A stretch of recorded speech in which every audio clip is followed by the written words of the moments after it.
Buy granola. It only takes 5 minutes to make and 20 minutes to bake, and then you have so much beautiful granola. Today we're making this clustery honey coconut pecan granola.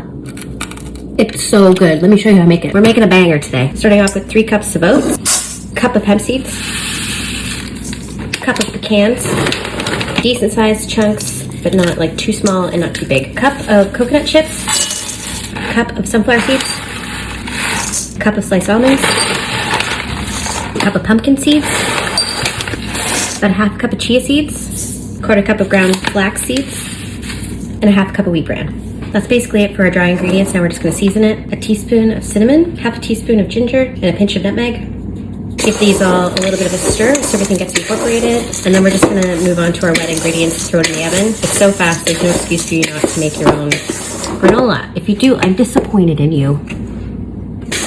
Take that as you will. Moving on to our wet ingredients, I'm gonna do about a cup of honey this week. I made one recently that was like without the oats, but very similar to this. And I did more honey and it came out so good. You can also use maple syrup, use whatever you have. You know what, we're gonna do 3/4 of a cup of honey. Now we're just gonna do a lot of honey. Now I'm gonna warm this up in the microwave just so that it mixes in and incorporates a little bit better. You don't have to do that, it'll be fine. Some people have read me out in the comments, whatever. It's barely warmed, but it's definitely looser. And I'm just gonna do like a teaspoon of vanilla in there and give it a mix. I'm gonna pour about half this into my granola to start.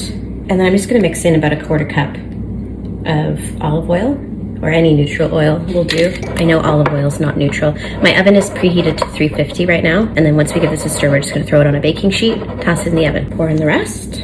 Don't let any good old drops go to waste. This is what it looks like. We're gonna give it a good mix until it's all incorporated. Recipes in the comments, as per usual. Do you have a favorite granola that we should try to do and make from scratch? Because this one is a spin on the Foods granola that you can get at Costco, the keto granola, but I've added the oats this time. So spread this out in an even layer on the parchment lined baking sheet, and then we're gonna throw it in the oven for 10 minutes, about 350. We'll give it a stir, we'll put it in for another 10 minutes or so, and then you're done. Less than 5 minutes. Here we are out of the oven, nice and toasty. Now don't touch it.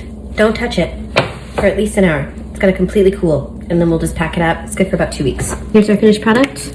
Nice, super clustery granola. I just like to break it up with my hands, pack it up, and then we've got beautiful granola for the next couple weeks, depending on how quickly you go through your granola.